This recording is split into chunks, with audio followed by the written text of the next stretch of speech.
semble-t-il. Je suis président du Languedoc-Roussillon. Pardon. Pardon. Il y a des présidents qui font l'unanimité, il faut en profiter. Hein. J'aurais dû m'en douter. Monsieur Marco, vice-président. Voilà. Non, je suis président du comité Languedoc-Roussillon FFPM depuis 5 mois. 5 mois. Oui, 5 mois. C'est tout nouveau, c'est tout jeune. Alors, on est une équipe jeune, on essaie d'avancer le plus loin possible, le plus rapidement. Et puis bon, pour l'instant ça se passe bien, on va essayer de continuer pendant les 4 ans qui nous ont été alloués. Alors Pierre, il y a Simone aussi qui va s'exprimer tout à l'heure, ainsi que Michel Franco, hein, monsieur le vice-président, et Patrick Chansard aussi, qui vont nous parler chacun de leur manière. Madame aussi, peut-être, je crois que vous vous occupez des arbitres, il me semble. Hein. Responsable des arbitres. Voilà, donc je vais vous laisser dérouler, on est en famille là. Hein.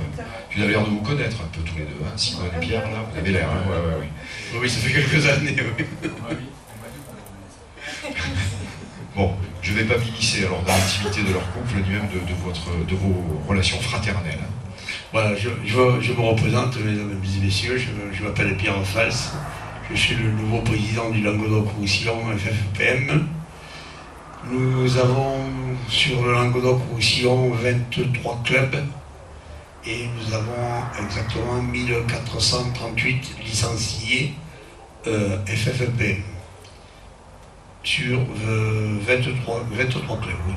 Alors, comment ça s'appelle? Vous avez 23 clubs, sur les 23 clubs, vous avez 18 clubs qui sont haute mer, et le reste c'est clubs lancés de poids, et bord, et surf casting, hein, et bateau.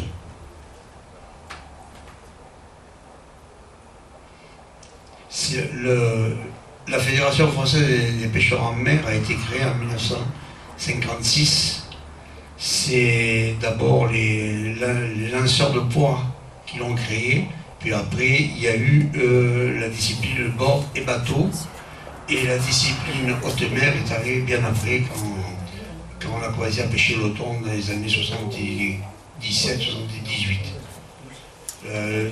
À cette époque-là, jusqu'aux années 1998, on va dire, il y avait la pêche haute mer se pratiquait aux alentours de 10 à 12 000 du bord, et les poissons étaient d'une taille assez élevée parce qu'on pêchait des poissons le plus petit faisait de 100 à 240 ou 250 kilos.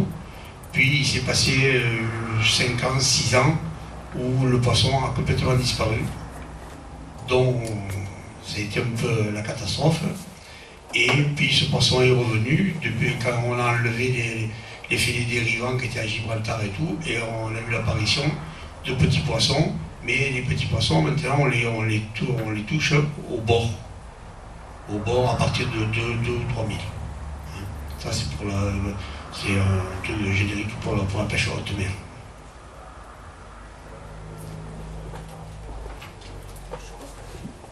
La mission de la FFPM, c'est de réglementer la pêche sportive. Là, vous le voyez, organiser des compétitions régionales et nationales. Les compétitions régionales, ce sont tous les clubs qui les font. Et les compétitions nationales, vous avez chaque année soit le championnat de France ou la Coupe de France.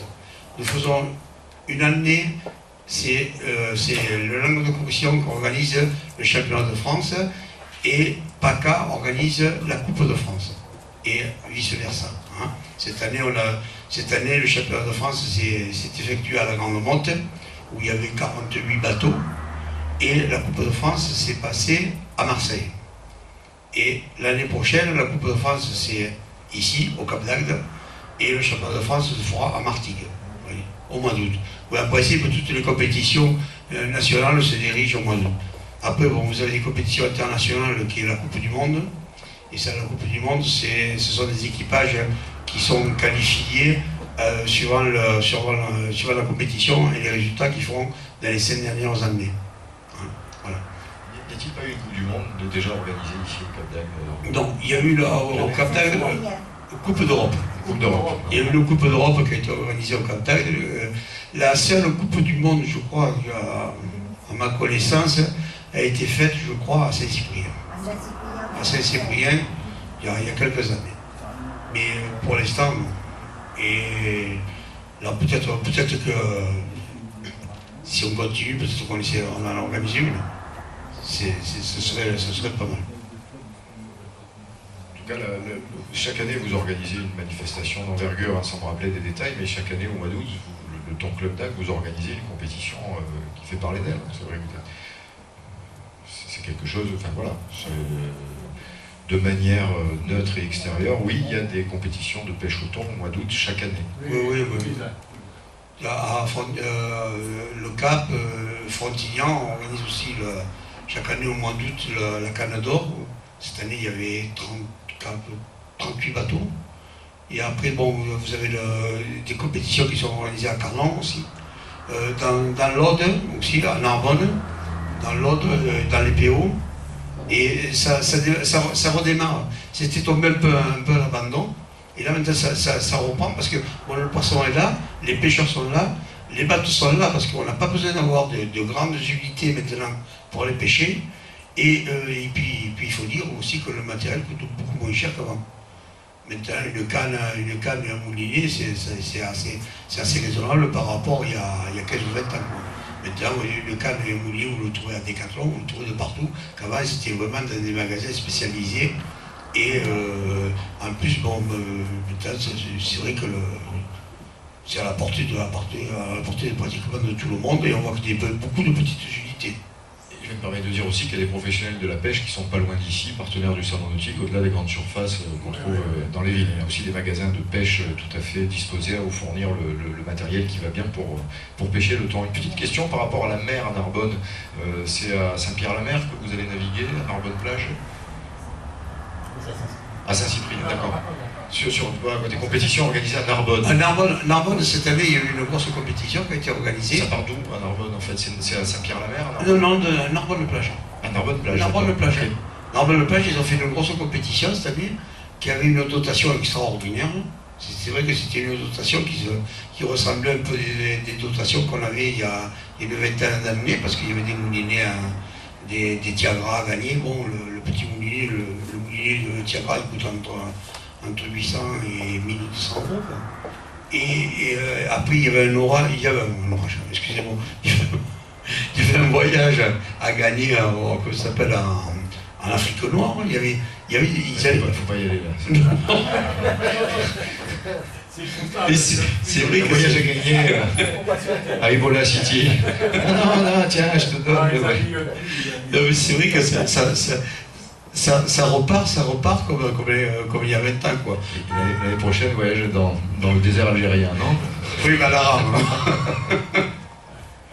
Non, mais c'est vrai que bon, en parlant de gros, c'est bon, mais il n'y a pas que le gros, parce que je vais laisser la parole à Patrick Chansard, qui est notre président bateau. Hein, et après, on parlera des autres disciplines.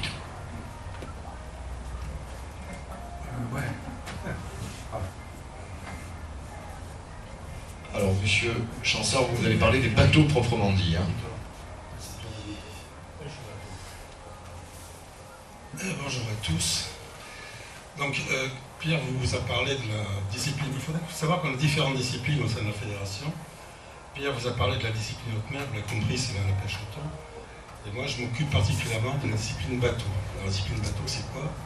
Vous allez comprendre, c'est ce qu'on appelle plus communément la pêche à soutenir ou la pêche à la palangrotte. Voilà. Donc, comme je l'ai dit, je suis de Saint-Cyprien. On a eu la chance extraordinaire cette année d'avoir organisé un championnat de France à Saint-Cyprien. Il faut savoir que le championnat de France, c'est une fois l'Atlantique, une fois la Méditerranée. L'année prochaine, ça sera pour Vichy. Donc, la pêche à la palangrotte, tout le monde sait ce que c'est. Hein, moi, je me souviens, quand j'avais 7-8 ans, c'était hier, on avait un plioir en liège. On enroulait du nylon, 20 mètres, 25 mètres de nylon, on pêchait dans 15 mètres d'eau, on pêchait des girelles, voilà, comme ça à la main. Il faut savoir qu'aujourd'hui, heureusement, ça a évolué, on pêche avec des cannes moulinées, bien qu'à Marseille, il y a encore des puristes qui pêchent encore à la main, la palangrotte. Mais bon, pour s'équiper, c'est relativement bon marché. On trouve des moulinets aux alentours de 50 €, des cannes aux alentours de 50 €. Le montage classique, c'est un plan au fond, un plan poire avec au-dessus 3 empiles et des hameçons. Et après, on pêche avec des calamars, des encornés, de la sèche, des gambas, des vers, etc., etc. Alors c'est une pêche qui est très tactile, très sensible. Depuis quelques années, sur le marché, on fait l'apparition de ce qu'on appelle des buscles. Ce sont des sillons interchangeables. C'est une pêche qui est... Moi je vois par exemple quand on a eu le championnat de France le mois de septembre, au niveau de la compétition, ils pêchent avec des cannes de 4 à 5 mètres. Mais en règle générale, au niveau du plaisancier lambda, on pêche avec des cannes qui font de 1,80 m à peu près, 2,70 m, 3 mètres. Alors les lieux les prospectés, c'est les fosses, les épaves, les parois rocheuses, les fonds. Et là, on pêche principalement de la soupe et autres poissons qui vont constituer dans le panier des pêcheurs un véritable arc-en-ciel. Alors, comme je vous disais, au niveau du matériel, c'est une pêche qui est très légère et très tactile pour laquelle le matériel doit être adapté, ce qui ne veut pas dire qu'il soit onéreux. Il faut donc garder la canne à la main pour sentir les touches. C'est pas comme eux, ils ont la chance, ils posent leur canne pendant 3 heures et puis ils attendent que ça se passe. Nous, on ne pose pas la canne, on n'a pas le droit. C'est pas les mêmes cannes, non. C'est pas les mêmes règles. Donc, on a, en principe, on prend des cannes à action de pointe, comme j'ai dit tout à l'heure, et avec un sillon interchangeable qu'on appelle le buscle, ce qui permet de voir la touche tout de suite. Au niveau des plans, le plan, qu'est-ce qui détermine le plan? C'est la profondeur à laquelle on pêche, le courant. Il faut savoir que, enfin, nous, au Cap Béar, du côté de Saint-Cyprien, il nous arrive dans 50 mètres d'eau de plomber à 280 grammes. Parce qu'il y a énormément de courant. Alors, issu directement de la pêche à la palangre, les différentes techniques de pêche à soutenir se pratiquent en général le plus finement possible. Au niveau de la canne, je me répète, au niveau de la tresse ou du nylon. Alors, la tresse ou le nylon, ça c'est un choix personnel. La tresse a un avantage, c'est que comme elle n'est pas élastique, on sent la touche tout de suite. Donc, son inconvénient, c'est le coût, le prix, c'est un prix. Surtout si on veut acheter la vibrin. Après, le nylon a un avantage, c'est qu'il est élastique et il pardonne certaines erreurs, alors qu'on a souvent des décrochés avec la tresse, surtout ceux qui pêchent à l'œil. Le moulinet, comme j'ai dit tout à l'heure, doit être de taille moyenne.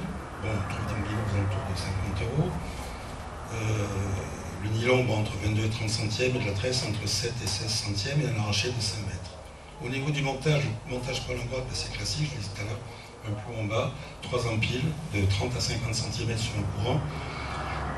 Et donc, un hameçon, au bout de chaque empile, c'est préférable, bien entendu, de mettre un hameçon. Si les fonds sont vraiment encombrés, à ce moment-là, on monte le plomb sur un fil cassant, c'est-à-dire qu'un fil qui est plus fin que le bas de ligne, ce qui fait que, par exemple, si on pêche sur les épaves, si ça casse, on ne perd que le plomb, on ne perd pas tout. Voilà. Je taille les hameçons et les choisis en fonction de la part. En général, ce sont des hameçons qui vont entre 10 et 6. Il faut éviter de prendre des hameçons trop petits parce que si on tombe sur des poissons comme la girelle qui est en gamme, après il faut aller chercher le dégageoir et se faire un temps fou pour enlever l'hameçon. Une autre technique qui est très répandue pour les amateurs de grosses paridés, c'est la technique de la pierre, ou appelée la moule-pierre, qui est très pratiquée aussi à Marseille. Et là, on arrive à faire de très belles pièces au niveau des dorades et des sards tombeau ou sards communs. Donc c'est très simple, on prend une moule emboîtée, une moule dans laquelle on l'ouvre, on coud la chair avec l'hameçon, on la referme, on met un caillou, on attache un élastique, on laisse descendre. Et là, ça sait parfaitement que la dorade, elle est capable de casser la moule en deux et prendre la chair qui est à l'intérieur. Bon, c'est un peu déroutant au départ, mais bon, le tour de main est vite arrivé. Alors au niveau de je parlais tout à l'heure au début de la compétition, donc la discipline bateau, c'est une des disciplines de la fédération. Et nous organisons tout au long de l'année des concours sélectifs. Pourquoi? Parce que pour accéder à un championnat de France, le championnat de France n'est pas open. Il faut passer par faire des concours sélectifs, on en fait 3, dont un à l'extérieur. Quand je dis à l'extérieur, c'est en dehors de son club. Par exemple, si je suis à Saint-Cyprien, je fais 2 concours à Saint-Cyprien, le 3e je peux le faire à Brisson ou à Carnon, c'est pas un problème. Là, si on est sélectionnable, on accède au championnat de France. Bon, nous, cette année, on est 91 personnes, 91 compétiteurs. Il faut savoir que c'est les 91 meilleurs pêcheurs, on peut dire de l'Hexagone, qui sont sélectionnés, qui sont venus à Saint-Cyprien. On a eu beaucoup de chance avec la météo, je touche du bois, parce qu'à Saint-Cyprien, au niveau de la météo, c'est catastrophique, quoi. L'an dernier, on avait posé 3 dates pour les concours sélectifs, on n'a pu en faire qu'un, celui du 27 juin. Et les autres ont été annulés à cause de la météo. Et alors au niveau des concours sélectifs, c'est pas un problème si la météo n'est pas bonne, parce qu'on a ce qu'on appelle des dates de repli. Si par exemple j'ai un concours le 17 juin, on va dire je pose comme date de repli le 24.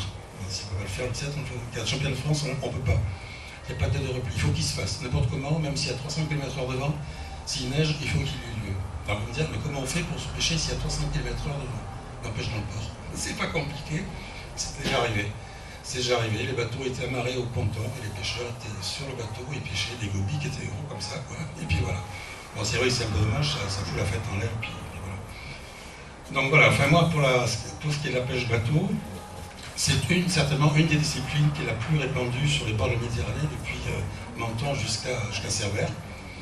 Moi, je vois dans mon club, on est 90 membres et tous les 90 pratiquent la pêche, enfin la pêche à la palangre ou la pêche à souvenir. Je vous ai des questions à poser. Je vous écoute. Si je comprends bien, il faut avoir une technique et même un savoir pour pêcher. Oui. Hein, c'est pas inné. À mon époque, hein, où on mettait un bout de roseau et un fil au bout, et puis on allait sur un rocher. C'est pas que ça marche pas aujourd'hui, le roseau. Non, mais c'est pas que le roseau avec le morceau de nylon et l'hameçon, ça marche pas aujourd'hui. Le problème, c'est que les techniques ont évolué. Comme je l'ai dit tout à l'heure, moi je me souviens quand j'étais minot, on pêchait, j'avais un plioir en liège, on entourait le fil autour du plioir, on n'avait pas de canne, pas de moulinet. Mais cette technique du plioir est toujours utilisée aujourd'hui à Marseille.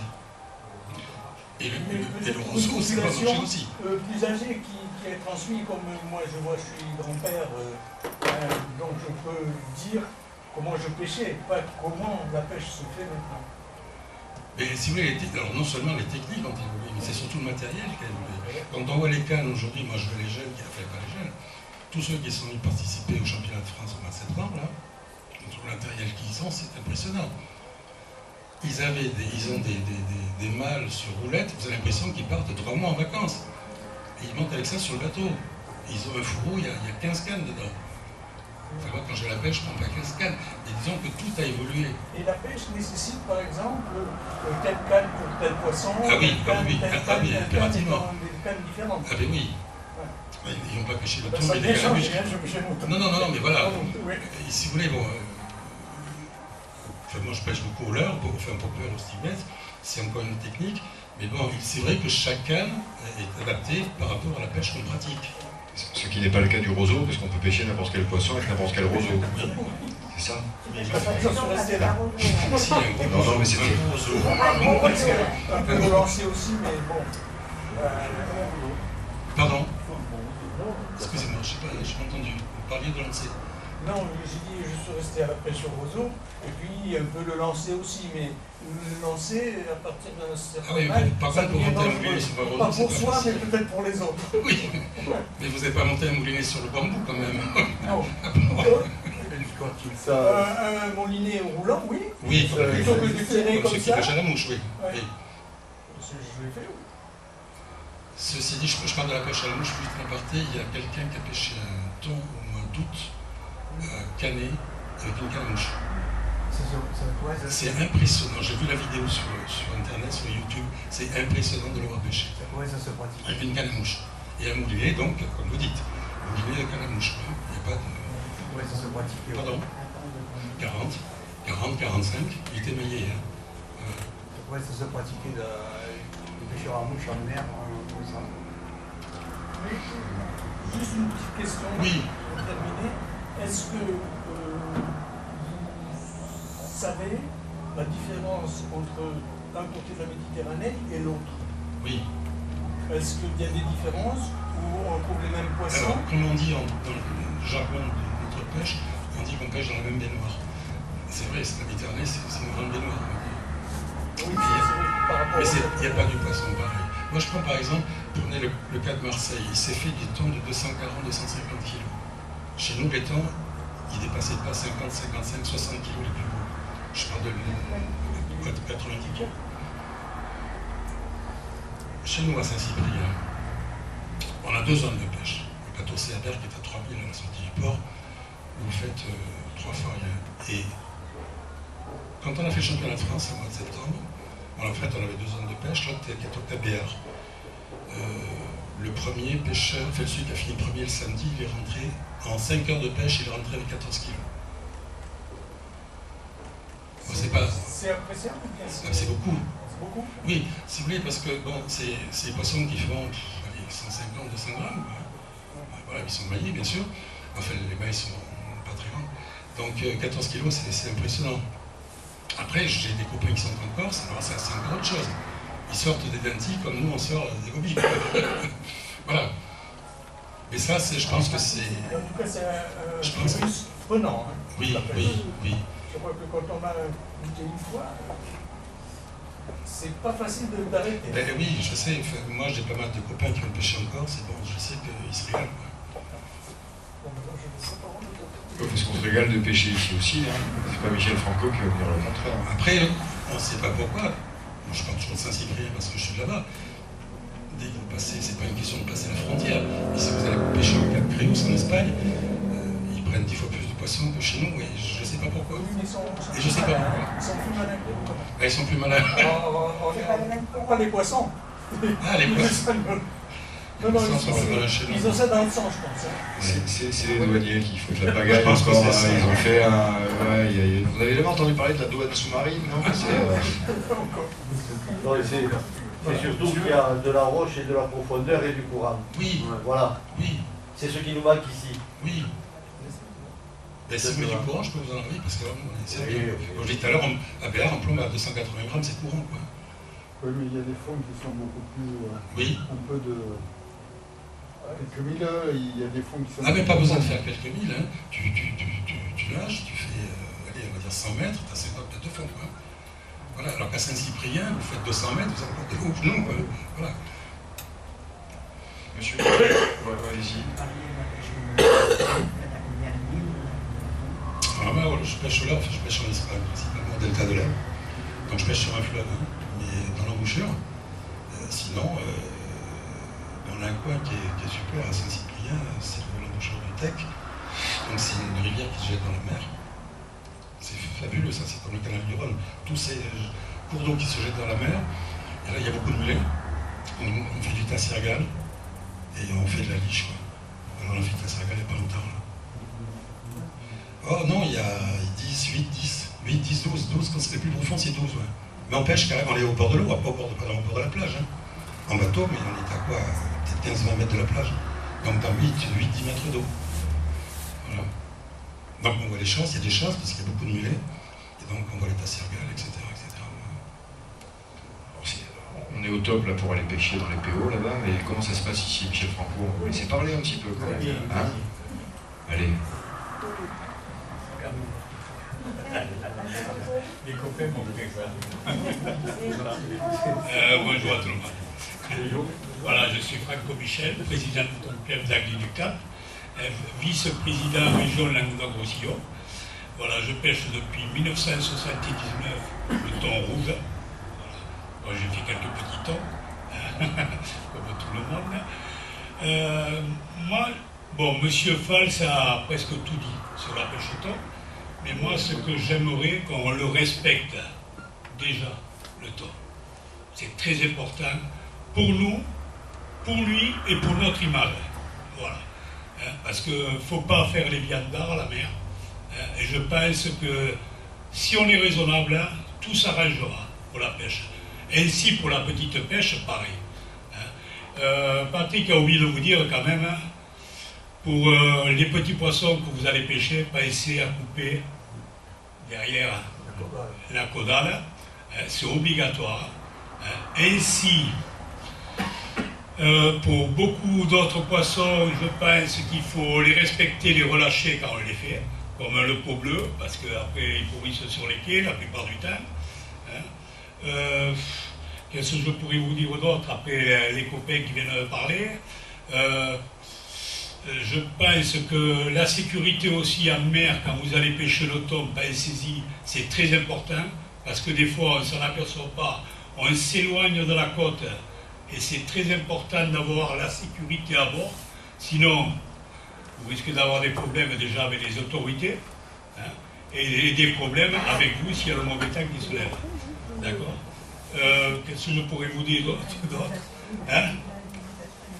Oui, oui, la réglementation, oui, tu l'as dit, il y a un autre ami qui arrive, on va le laisser parler.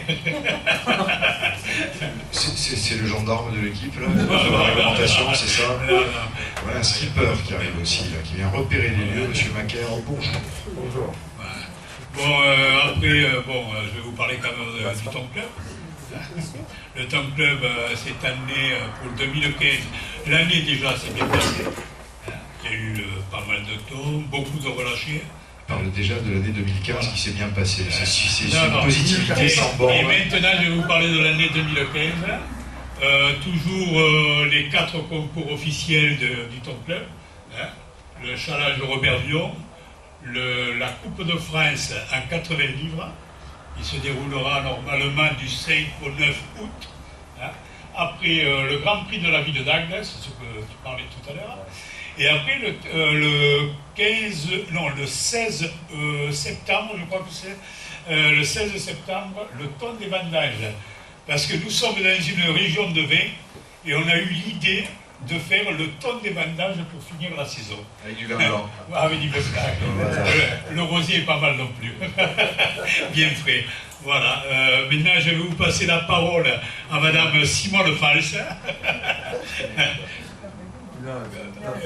C'est un mari. C'est Madame l'arbitre. C'est Annie, voilà. Madame l'arbitre. C'est ça, vous êtes responsable des arbitres. Ah oui, d'accord. Tu continues avec le surf? Allez. Je vous passe Pierre Fals. Avec le surf? Avec le surf. Alors ça, vous faites surfer les tons, vous faites du surf sur un ton. Bon, on va essayer de faire les deux, mais on n'y arrive pas.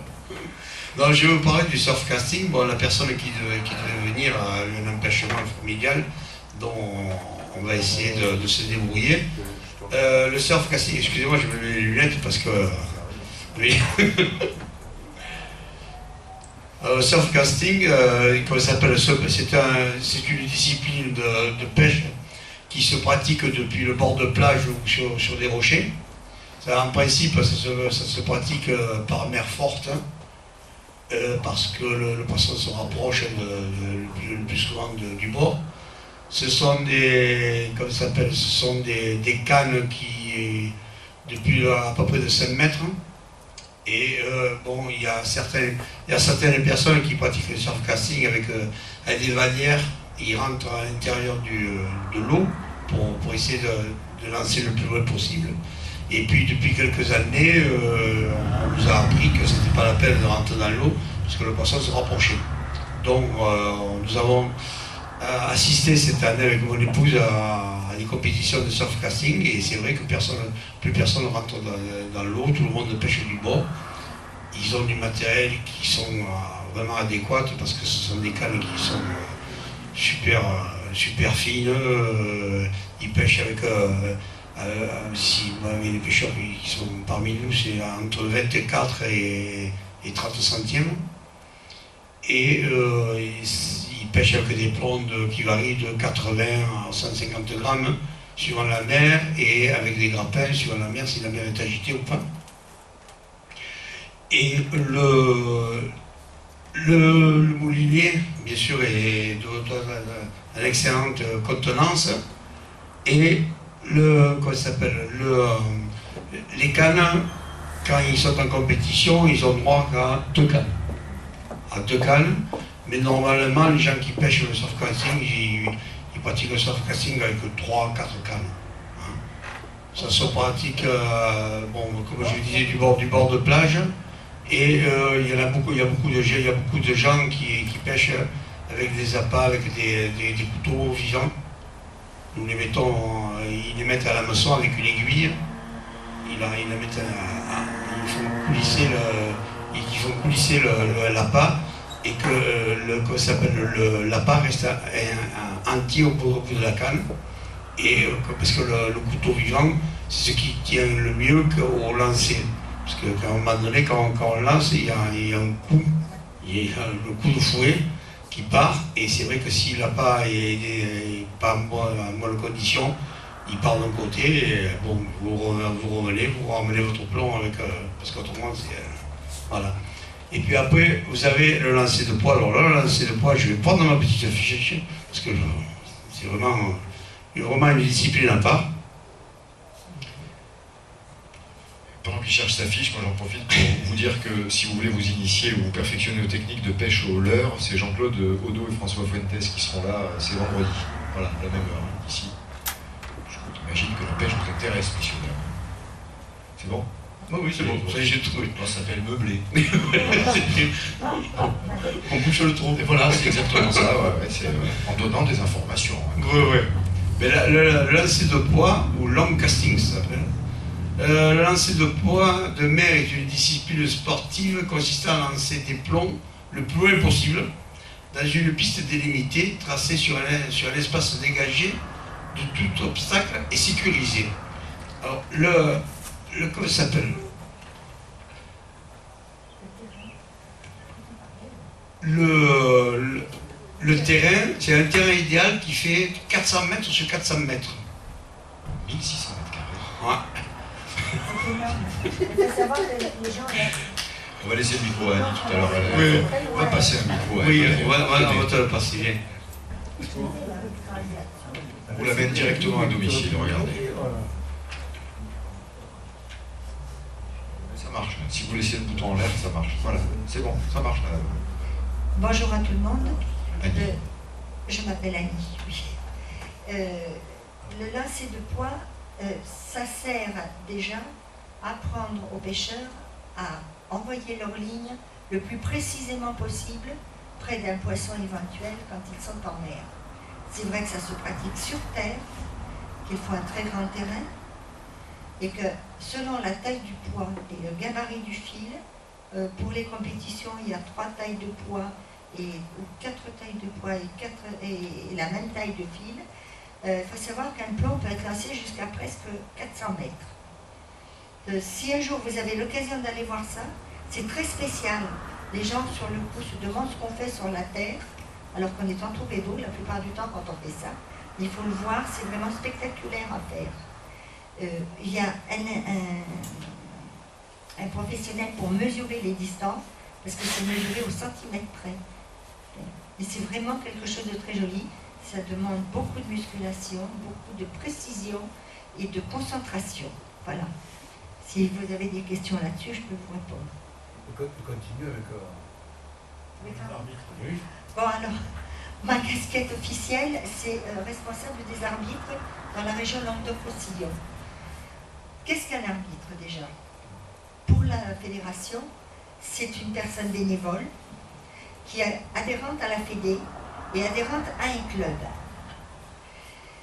La personne est là pour superviser la façon dont on pêche et le matériel de pêche utilisé, surtout lors des concours. C'est d'ailleurs c'est pendant les concours qu'on joue le plus. Pour être arbitre, peu de choses, simplement une petite formation de 2 jours en général, faite par des pêcheurs très qualifiés et ayant beaucoup d'expérience, avec à la clé un examen où on vous pose des questions sur le matériel, sur les conditions, sur les appâts, sur les conditions météorologiques, parce qu'il faut aussi savoir qu'il y a des réglementations pour la sécurité. On vous demande aussi de regarder si les bateaux avant, enfin je vous l'expliquerai un petit peu plus loin, les conditions de bateau. Pour être arbitre, il faut éviter d'avoir le mal de mer, surtout pour ceux qui embarquent. Parce que j'ai quelques arbitres qui arrivent et qui me disent « Ah non, je ne peux pas y aller, j'ai mal de mer ». Pour la pêche tout gros, c'est un peu gênant. Mais sinon, au sol, il faut avoir une très bonne formation physique, qualification physique, parce qu'on parlait tout à l'heure de la pêche de surfcasting. Chaque pêcheur a 10 mètres carrés, un emplacement de 10 mètres de longueur de réservé. Et quand vous avez 300 pêcheurs, même si vous n'avez que Annie, 15 ou 20 pêcheurs d'attribuer. Je vous arrête, Annie, il y a les copains d'abord qui sonnent. Oui. Vous voyez, c'est vrai qu'on avait oublié de demander aux gens de mettre le portable sur vibreur ou sur avion. Bon, on ne peut pas faire le président à l'unanimité, le portable il sonne. Vaut mieux ça que de se barrer en scooter en plein après-midi. Excusez-moi de vous avoir interrompu. Je vous en prie. Donc je disais que malgré tout, il faut quand même avoir une bonne forme physique pour pouvoir pratiquer certains arbitrages. Il faut aussi être disponible, parce qu'au moment des concours, vous êtes bloqué pendant 2-3 jours. Ou pour les concours de softcasting, c'est souvent le soir aussi. Donc il faut se dire que vous ne rentrerez pas entre 6h ou 5h de l'après-midi et 2h du matin. Donc tout ça demande quand même une grosse disponibilité. En clair, Annie, la chose principale à avoir pour être arbitre, c'est l'envie. Ah, il faut être passionné. Ouais. De toute façon, être arbitre, c'est être Envie, passionné. quoi. Parce que vous êtes sur les bateaux, en plus, quand vous êtes sur les bateaux, vous n'avez pas le droit de participer à la pêche. Donc il faut aimer, admirer les gens, faire leur travail. Et assumer les responsabilités. Et assumer les responsabilités. Dues aux décisions d'arbitrage. Voilà. Je n'ai plus combien. Prenez tout votre temps, on est encore au centre de moment. Si c'est terre en mer, même si elle est mauvaise. Le gars ou la nana, Ou la nana. pour m'adapter au propos. Voilà. Il y a beaucoup de femmes arbitres, visiblement. Ça doit être tellement compliqué que moins elles le font bien. Il n'y a pas beaucoup de femmes arbitres. Ah, j'ai une information On inverse. est 3 ou 4 femmes arbitres. Sur Oh, espèce de macho. Je vous rappelle que nous sommes filmés et que toute violence physique envers les hommes sera prouvée au même titre qu'envers les femmes. Exactement, j'assume. Voilà, c'est... Il l'a cherché. En quoi consiste le travail d'arbitre? Avant la pêche, on demande aux arbitres d'aller contrôler, surtout pour la pêche au gros, tout le matériel de pêche sur les bateaux. Savoir le nombre de cannes autorisées, la taille du fil, les longueurs de cannes, de perches, etc. Donc tout le matériel est contrôlé avant le départ pour la mer et sur terre aussi, les tailles de fil pour le lancer de poids, entre autres. Après, pendant la pêche, l'arbitre est là pour surveiller, non pas en inquisiteur, mais voir si tout se passe correctement dans les normes, avec le respect des règlements et des lois de la pêche en mer ou de la pêche de bord, si la taille des poissons est respectée, si tout se fait convenablement et avec aussi une bonne convivialité, parce qu'il n'est pas nécessaire de se manger sur le bateau ou même entre voisins. On contrôle aussi les appâts. Pour le tout gros, il y a les sièges. Je crois que maintenant, de plus en plus, on arrive, compte tenu qu'on prend des fils plus fins, on arrive de plus en plus au stand-by. Stand-up, pardon, pas au stand-by. Au stand-up, excusez-moi. Voilà, à peu près. Et puis on est là aussi pour, à la fin du concours, contrôler la légalité de la pesée des poissons, les dimensions, et voir si tout est dans les règles, enregistrer et calculer le poids, les places de chacun. Voilà. En conclusion, comme vous dites, pour être arbitre, il faut déjà avoir la passion, être disponible et se porter garant des règles de respect de la pêche. Voilà, du bon fonctionnement, du civisme en mer aussi. Et ça dans toutes les disciplines, quelles qu'elles soient. Voilà. Je vous remercie de m'avoir écouté. Si vous avez des questions, je suis à votre disposition. Plein de questions d'abord. Alors finalement, j'en ai une précisément avant que la parole circule dans la salle. Si vous voulez, vous avez déjà pigé le truc. Alors, il y a beaucoup de femmes ou il n'y a pas beaucoup de femmes? Il y a peu de femmes. On est à peu près, je crois qu'on est 4 femmes. Sur combien d'arbitres? Parce que si vous êtes 8 arbitres, ça fait beaucoup. Ouais. Sur une soixantaine d'arbitres qui ont le concours, il n'y a que 4 femmes. Il y a une soixantaine d'arbitres qui ont le concours, 4 femmes. Maintenant, il faut savoir qu'on a une soixantaine d'arbitres, mais qui ne sont pas souvent disponibles. Donc on a du mal à récupérer des arbitres. Voilà, parce que j'aimerais bien savoir pourquoi Pierre Fall. Non, il y a beaucoup de femmes finalement. Non, parce que peut-être que les 4 sont autour de son bassin de pêche. Parce que moi, je trouve qu'il y a beaucoup de femmes sur la lac de Corrosion, parce qu'il n'y a que 2 arbitres. Alors, 12 arbitres, dont 4 femmes sur Languedoc-Roussillon, effectivement. Oui, et qui sont, disons, les arbitres actifs. Et d'ailleurs, on va faire très prochainement un recrutement d'arbitres, parce que finalement, on tourne toujours avec les mêmes et on les épuise. Donc, on va essayer de récupérer d'autres arbitres, mais qui soient disponibles aussi pour venir travailler sur les bateaux. Travailler bénévolement et avec plaisir. Comment vous faites le recrutement? Par examen, on recrute dans les clubs, on propose des sessions d'arbitrage où on fait des formations. Donc une formation de 2 jours en général, et à l'issue duquel on passe un concours. Il y aura 2 sessions, il y en aura une sur Carlon qui va se faire et une autre dans l'Aude ou dans les PO, mais on n'a pas encore défini le lieu. Oui. Vous pouvez parler de tout, M. Franco? Non, il me suggère une chose, c'est que normalement, je dis bien normalement, un arbitre qui pratique dans un club pour un concours doit être logé, nourri par le club pendant la période du concours. Et on participe aux frais de déplacement quand il y a beaucoup de kilomètres. Ce qui paraît logique. Ce qui est logique, mais bon. Ce qu'il y a, c'est qu'il faut dire, Annie, c'est que quand il y a une compétition nationale, que par exemple à Languedoc-Roussillon, les arbitres qui font partie du club qui organise la compétition n'ont pas le droit d'arbitrer. On n'a pas le droit d'arbitrer dans son propre club. Admettons les arbitres qui appartiennent à la ville d'Agde, par exemple, ils ne pourront pas participer à la Coupe de France l'année prochaine. En fait, parce qu'on ne peut pas être juge et parti. Voilà.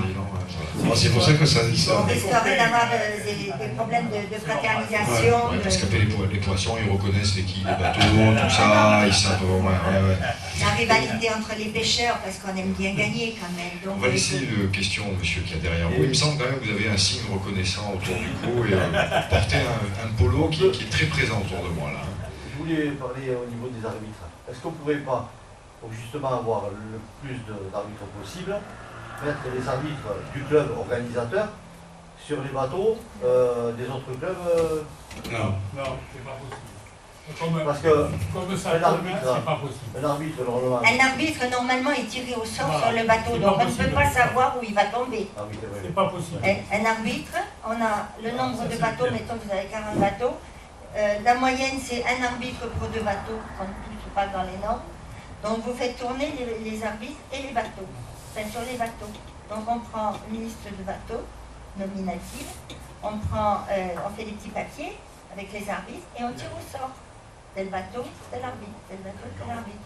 Et après, pour la fois suivante, on s'arrange pour que ça ne retombe jamais sur les mêmes. Un arbitre ne peut pas être 2 jours de suite sur le même bateau. C'est clair, monsieur. C'est bien de poser la question en tous les cas. Vous voyez, ça paraissait évident et le simple fait de savoir montre que l'évidence n'est pas toujours évidente finalement. Et justement, puisqu'on aborde ce point-là, et c'est pas étonnant que ce soit une femme qui se rappelle qu'on n'a absolument pas parlé de réglementation et qu'on va se quitter dans 20 minutes. Vous voyez, messieurs, là, la réglementation, et en plus, là, vous savez de quoi, hein? Bon. Bonjour. Avec Simone Fals. Voilà, Simone Fals, je suis donc secrétaire générale du comité régional Languedoc-Roussillon. En effet, bon, vous avez bien compris qu'il y avait 5 disciplines dans la Fédération française de pêcheurs en mer. Chaque discipline est asservie par une réglementation de notre fédération qui est elle-même dirigée par le ministère du Sport et de la Jeunesse. Donc, c'est des obligations qu'on a au travers de chaque sport qu'on pratique. Donc, il y a une réglementation pour le bateau, une réglementation pour le bord. Par rapport à la taille des poissons, il en est de même, bien sûr, pour la pêche au beau. C'est là où on a, disons, le plus de contraintes, puisque c'est un poisson qui est très protégé quelque part, puisque la madame est convoitée, parce que derrière il y a un mercantile qui se passe au niveau des professionnels. Donc nous sommes confrontés pendant une période avec les professionnels, et de ce fait, un quota a été placé au niveau de la Fédération française de pêche en mer, et pour d'autres fédérations qui puissent pratiquer ce sport. Donc nous avons eu cette année, ne serait-ce que pour la région, nous avons eu 3,5 tonnes d'autorisés pour nos 18 clubs de pêche au dos. Avec ça, nous avons eu 400 bagues de marquage, car il faut dire que chaque poisson qui est pris est obligé d'être marqué. Donc une bague. Si jamais le bateau est contrôlé et que le poisson n'est pas marqué, ça va en justice. Donc nous, on fait passer le message qu'il faut être très régulier là-dessus. Il ne faut pas s'amuser à prendre du poisson et à le relâcher parce que... ou alors le relâcher parce qu'il est trop petit, parce que le poisson il doit faire minimum 30 kg et faire 1,15 m minimum. Voilà, il y a un marquage voilà, du bas de la lèvre jusqu'à la lèvre supérieure. Voilà. Jusqu'au milieu de la queue, il doit faire 1,15 m. Minimum. Ou 30 kg. Voilà. Ouais, mais il est 1,15 m, il fait 23, 24. Donc, ce sont une réglementation que nous demandons à tous de suivre. Ça évolue cette réglementation, c'est adapté. C'est comme ça depuis des années. Là, ça a été fait parce que le poisson était petit. Jusqu'à ce que disait Pierre tout à l'heure, c'était qu'on avait eu de gros poissons. Il y avait eu de gros poissons pendant une époque. Ça a plus été le cas pendant un bon moment. À un moment donné, la pêche a été pratiquement fermée. On n'avait plus d'autorisation. Maintenant, des autorisations sont données à chaque demandeur qui fait partie d'un club et qui fait partie de la fédération. Chaque année, des autorisations sont données. Cette année, on a dû avoir à peu près 480 autorisations de pêche qui a été fait. Donc l'année prochaine, je suppose qu'il y en aura un peu plus, en espérant qu'on aura un quota supérieur, et de là, des bagues en nombre supérieur aussi. La restriction au niveau du quota, c'était par rapport à l'espèce qui était à la surpêche. À la surpêche. Là, on est bien d'accord. L'espèce qui était voilà. Et moi, on me rappelle, il y avait aussi des pêcheurs étrangers qui sortaient de la zone de pêche pour venir. Il n'y avait pas une histoire comme ça, où il y avait une restriction de périmètre avec des Espagnols non, qui venaient pêcher au large des côtes françaises. Au niveau professionnel. C'était ça, au niveau, non mais voilà, parce que c'est quand même à partir de là qu'a découlé le reste. L'effort de commande fait partie du niveau professionnel, parce que ce que font les professionnels, on le retire à nous. Et donc là, il n'y a pas de... Là, on le saura, je suppose, si on a un surplus de poids l'année prochaine, dans la deuxième quinzaine du mois de novembre, puisque l'ICAT se réunit, et c'est là où il va y avoir un bilan de fait. Bon, ces derniers temps, sur le web, il y a beaucoup d'articles qui sont passés en disant qu'il y avait une reconnaissance de thon, que voilà, de plus en plus on dit qu'il y a beaucoup de thon, les thons grossissent voilà, en mer. Donc ça veut dire que bon, on a joué le jeu jusque-là, et bon, si les gens restent honnêtes vis-à-vis de cette passion, c'est ça qu'il faut garder.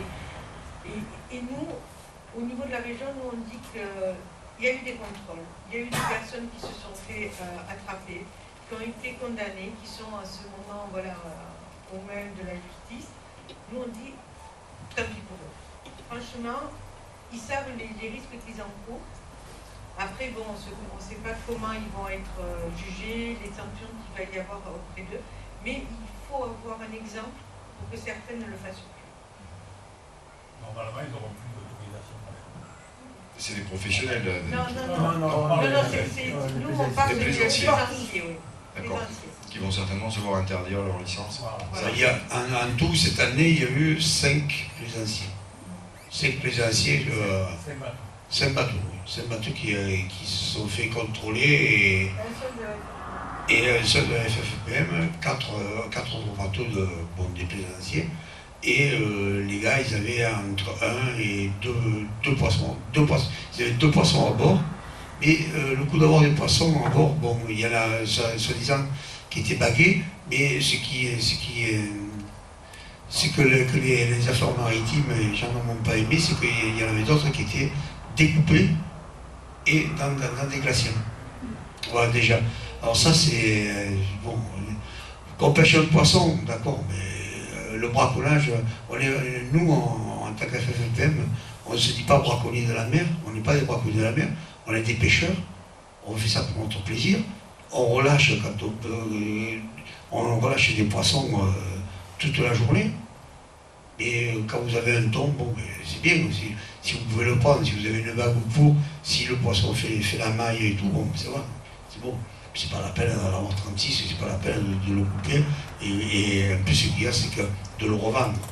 Parce qu'il y a des gens qui, c'est leur métier, de revendre le poisson, ça s'appelle des pêcheurs professionnels, il y a des poissonniers, que chacun son métier. Nous, on est des plaisanciers, on fait ça par amour de la mer et par amour de la pêche. Voilà. Et ça, il faut que les gens le comprennent. Nous ne sommes pas des braconniers. Voilà. C'est dit. Monsieur Franco. Avec une convivialité entre copains à bord et passer des bonnes journées. Et on ne veut pas de problème. Voilà. Bon, ça c'est dit.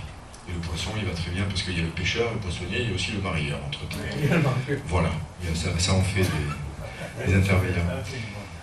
Mesdames, messieurs, voudriez-vous poser des questions directement à ces éminents spécialistes? Monsieur, vous avez un joli polo. Ouais. En plus, il a été offert. Ouais, non, mais voilà, on va vous donner les dates de la Coupe internationale de printemps qui va réunir 350 compétiteurs. C'est du 15 au 24 avril, un truc comme ça. Voilà. Je peux vous donner, donc voilà, parce que vous serez certainement sur un bateau avec un drapeau là, réunion au briefing à 9h le matin là, au moment de. Ça y est, je vous reconnais. Alors, je vous écoute. Ces règlements sont valables pour tous les pêcheurs particuliers, oui. Donc, et en principe, sur les pontons, vous n'avez jamais le même son de cloche. Vous avez le droit à un tonne de 20 kg, vous n'avez pas le droit, vous avez ci, vous avez ça. Là, il faudrait faire passer une information, parce que je vous dis, sur les pontons, c'est n'importe quoi qui se passe. C'est les travers de Radio Ponton, ça. Il faut toujours vérifier les informations de Radio Ponton. C'est marqué, c'est bien marqué sur tous les règlements. Sur tous les règlements, le poisson doit faire 30 kg et il doit faire 1,15 m. Voilà, ça, c'est. Et vous n'avez pas le droit. Si vous pêchez les 20 kg, vous faites quoi? Vous le relâchez. Vous le relâchez. Et si vous avez pêché de plus de 30 kg, vous faites quoi? Excusez-moi. Si vous avez une bague et une autorisation de pêche. Sans bague, ça rien. Ah ben non, vous le relâchez. Vous le relâchez. C'est pour ça qu'il y a des bagues et des autorisations de pêche. Parce que même ne faisant pas partie d'une association, vous pouvez faire une demande directement à un département pour avoir une bague et l'autorisation de pêche.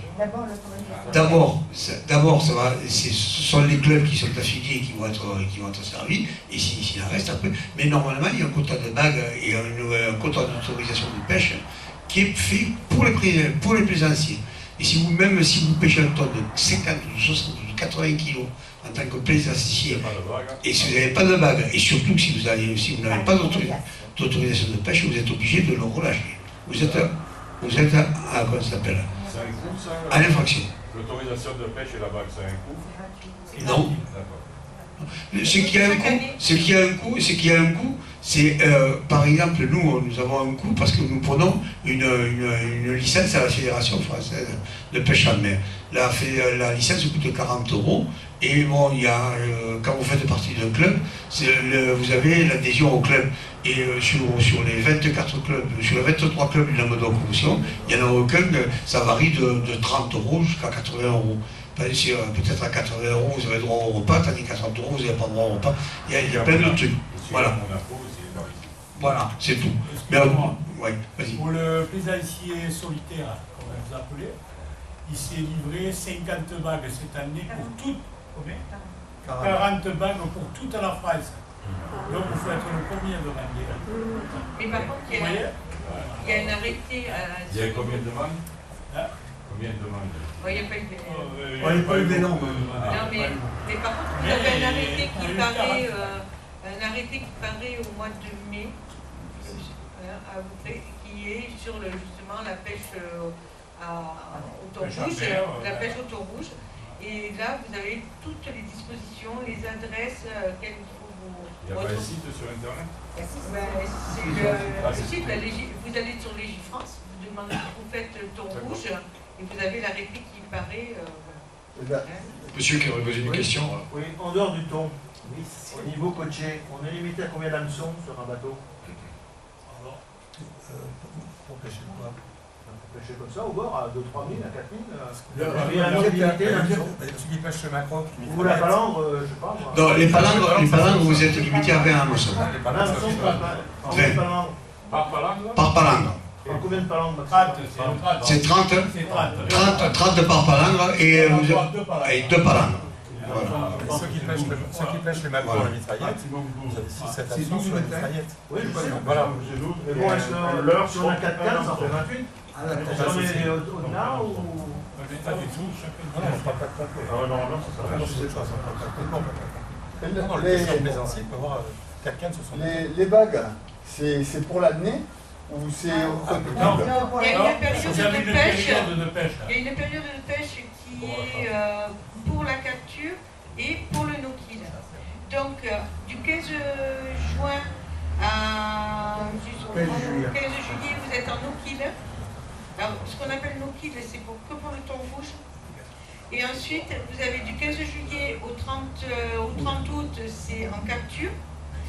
Et ensuite, du 1er septembre au 15 septembre, c'est de nouveau en no-kill. Et vous avez une dernière période de capture du 15 septembre au 20... Bon, cette année, c'était le 28 septembre. Et ensuite, vous avez de nouveau du no-kill jusqu'au 15 octobre. Voilà. Et là, la bague, en fin de compte, elle sert que pour les périodes de capture. Et si un femme on a réattrapé, Ah ben là, c'est... La bague... elle est perdue. Elle est perdue, Oui, ouais. voilà. Chaque année, le système de bague change et la couleur de la bague change. Ce qu'il y a, c'est qu'à partir de fin août, normalement, bon, c'est un no-kill jusqu'au 15, mais après du 15 au 28, si le quota n'a pas été dépassé, vous pouvez pêcher. Et si le quota a été dépassé, vous arrêtez. Ouais. Vous ne pouvez plus prélever. Vous pouvez pêcher un no-kill et vous ne pouvez plus prélever. Jusqu'au 14 octobre. Et c'est jusqu'au 14 octobre. No-kill. Voilà. Et autrement, les bagues, on les distribue à partir du fin juin. Début juillet. Début juillet.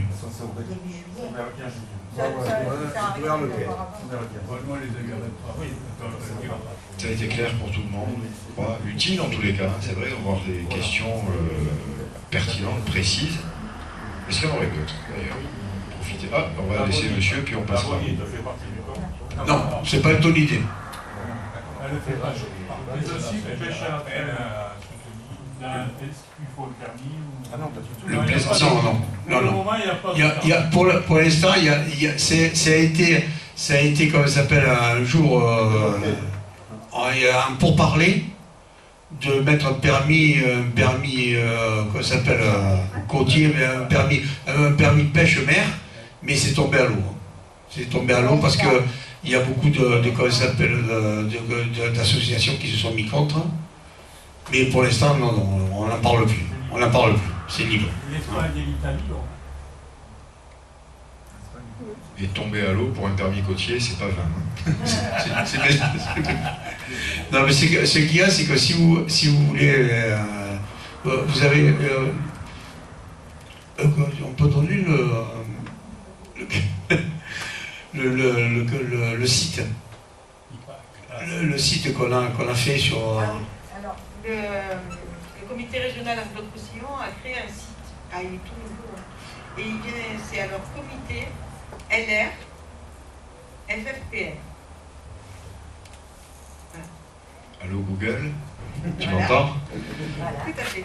Comité LR, FFPL. LR, c'est Languedoc-Roussillon. Si vous voulez notre renseignement, nous avons le stand derrière le podium Midi Libre à côté de la Darse. Hein? Et puis s'il y a des pêcheurs qui veulent essayer de pêcher un thon, nous avons un simulateur de pêche. Et si vous voulez venir l'essayer, ce sera avec plaisir. Sur le stand. Sur le stand. Et c'est gratuit. Et c'est gratuit, oui. Et c'est précisément entre... Tout à fait. Alors, après l'effort, le réconfort. Alors c'est pas fini parce que c'est effectivement très proche de la route des vignerons et des pêcheurs qui vous propose pas mal de choses intéressantes à déguster avec modération. Et puis comme ça, vous pourrez hop, vous arrêter, tac, vous faites le petit jeu concours entre guillemets sur le stand de nos collègues qui viennent nous en parler, puis vous tracez jusqu'au stand de la Sodéal, et là, vous participez au jeu gratuit qui est proposé avec un tirage au sort, où autour de l'éco-océan, eh bien, vous savez que sur 1 million de poissons, il y en a un qui va survivre, et la proportion de chiffres est forte de ce constat, donc eh bien, c'est pour une pêche, pour une utilisation de la mer, pas que la pêche, mais de plaisance, 0 rejet. Donc vous allez au stand de la Sodéal avec BioHutte, c'est la hutte de la biodiversité. Vous avez certainement entendu parler du projet NAPEX qui vient s'inscrire dans ce cadre-là. Et pof, vous mettez votre bulletin dans l'urne et puis dans le pire des cas, il ne se passera rien. Et dans le meilleur des cas, votre téléphone sonnera dimanche parce que vous aurez été tiré au sort pour gagner des objets bien utiles sur le bateau pour entrer dans ce sens de vie zéro rejet. Tout ça, vous avez... c'est bon, là, regardez à l'heure qu'il est, je crois qu'il est temps d'y aller. Hein, parce que faire tout ce qu'on vient de dire, là, ça prend du temps. Hein. Messieurs, dames, oui, on va vous laisser le mot de la fin. Oui, oui. Non, c'est clair, en revenant pour le simulateur de pêche, il n'y a pas que la pêche au thon. On peut... du plus petit poisson au plus gros. Alors si vous voulez venir, écoutez, on vous remercie de votre gentillesse et on vous dit à très bientôt. Merci à vous, messieurs, dames.